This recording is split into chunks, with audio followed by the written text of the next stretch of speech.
నమస్తే, welcome to Disha TV. ప్రస్తుతం మనతో పాటు బీఆర్ఎస్ కార్పొరేటర్ ఆదర్శ సింధిరెడ్డి గారు మనతో ఉన్నారు. మీరు మహిళా కమిషన్కి వచ్చారు, ఇక్కడ ఫిర్యాదు చేశారు. ఏ అంశంలో ఎందుకు రావాల్సి వచ్చింది?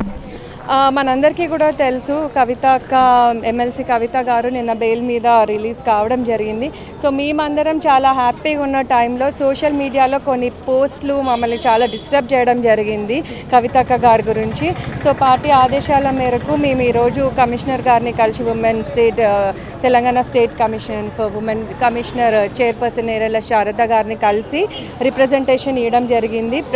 అట్లాంటి పోస్టులు చేసిన వాళ్ళకి చర్యలు తీసుకోవాలి మేము రిక్వెస్ట్ చేయడం జరిగింది. ప్రధానంగా ట్రోలింగ్ విషయంలో మాత్రం పార్టీల అండ ఉందా లేకపోతే ప్రైవేట్ పర్సన్ చేసిన అనుకుంటున్నాను?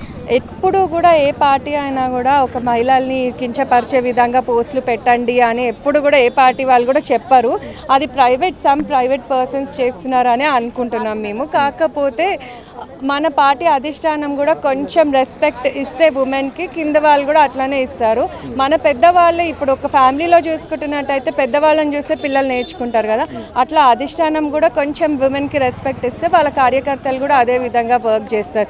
ఎందుకంటే లాస్ట్ 9 ఇయర్స్లో మేము ఎప్పుడు కూడా ఉమెన్ కమిషన్కి రావాల్సిన అవసరం మాకు రాలేదు. ఎందుకంటే మన కేసీఆర్ గారు మా బీఆర్ఎస్ గవర్నమెంట్ ఉన్నప్పుడు ఎప్పుడు కూడా ఉమెన్కి రెస్పెక్ట్ ఉండేది. ఇప్పుడు అది లేదు కాబట్టి మేము ఇంత దూరం రావాల్సి వచ్చింది. ఉమెన్ కమిషన్ కలిసి వినతి ఇచ్చారు. ఈ సందర్భంలో ఆమె నుండి వచ్చిన ఫీడ్బ్యాక్ ఏంటి, రెస్పాన్స్? కమిషనర్ గారు సానుకూలంగానే స్పందించిండ్రు. ఎక్కడైనా కూడా ఉమెన్ ఏ పార్టీ వాళ్ళైనా కూడా నేను సపోర్ట్ చేస్తాను అని చెప్పడం జరిగింది. త్వరలోనే ఒక కమిటీ వేసి అన్ని పార్టీస్ మహిళల త్రూ కమిటీ వేసి కూడా ఎట్లయితే ఉమెన్కి ఏవి ఇన్సిడెంట్స్ జరగకుండా చూసుకోవాలో అట్లా వర్క్ చేస్తామని చెప్పడం జరిగింది. నిన్న బెయిల్ వచ్చిన తర్వాత ఒకేసారి ఇటు బీజేపీ నుండి ఇటు కాంగ్రెస్ నుండి ప్రధానంగా బండి సంజయ్ కేంద్ర మంత్రి గారు కూడా నిన్న దానిపై అంటే బెయిల్ పైన సందర్భం పైన కూడా స్పందించారు. అలాంటి స్పందన తర్వాత ట్రోలింగ్ అలాంటివి కూడా సోషల్ మీడియా స్టార్ట్ అయినాయి. ఏం చెప్పదలుచుకుంది? యాక్చువల్గా కవితక్క గారిది స్కామ్ ఎక్కడా కూడా ప్రూవ్ కాలేదు చెప్పాలంటే. ఎక్కడ కోర్టుకు నిన్న సుప్రీంకోర్టు కూడా అదే చెప్పడం జరిగింది. స్కామ్ అసలు ఎక్కడ ఆధారాలే లేవు, ఎవిడెన్సెస్ లేవు అని చెప్పడం జరిగింది. దాన్ని పట్టుకొని కేంద్ర మంత్రులు కూడా రియాక్ట్ కావడం వాళ్ళ నాలెడ్జ్కి నిదర్శనం అని చెప్పాలి. ఏం నాలెడ్జ్ లేకుండా కేంద్ర మంత్రుల వరకు కూడా ఎట్లా అయినరు అసలుకి అర్థమవుతలేదు. మినిమం నాలెడ్జ్, అది ఎవిడెన్సెస్ కూడా లేనప్పుడు తన మీద వచ్చిన అది అన్నెసెసరీ కేసు అనేది ఓన్లీ పొలిటికల్ కి మాత్రమే ఆ కేసు తన మీద వేయడం జరిగింది. మీకు తెలిసి అంటే పార్టీ పరంగా కానీ ఎమ్మెల్సీ కవిత పాత్ర ఎలా ఉంటుందనే దానిపైన కూడా ప్రధానంగా చర్చ జరుగుతుంది. బెయిల్ తర్వాత విడుదలైన తర్వాత పార్టీ పరంగా మీకైనా భరోసా ఉందో? పార్టీ పరంగా ఏం చెప్పారు? పార్టీ పరంగా మేమైతే చాలా కాన్ఫిడెంట్గా ఉన్నాం. నెక్స్ట్ వచ్చేది కంపల్సరీ మన కేసీఆర్ గారి గవర్నమెంటే అని. ఎందుకంటే already people are vexed up with Congress government ఇప్పటికే. సో నెక్స్ట్ టైం పక్కా కూడా ప్రతి ఒక్కరు కూడా మాకు కేసీఆరే కావాలి అనే ఇంటెన్షన్లో ఉన్నారు. So we are all working towards it. మేమైతే ఎప్పుడైనా కూడా కేటీఆర్ గారు, హరీష్ రావు గారు అడుగుజాడల్లోనే నడుస్తాము. సో వాళ్ళు ఎట్లా చెప్తే మేము కూడా అట్లానే పనిచేస్తాం. కవిత పాత్ర పైన బీఆర్ఎస్ నెక్స్ట్ ఆమె స్టెప్ పైన కూడా అందరూ ఆసక్తి చూస్తున్నారు. ఏం జరగబోతుంది, ఆమె స్టెప్ ఎటువైపు ఉంటుంది అనుకుంటున్నాను?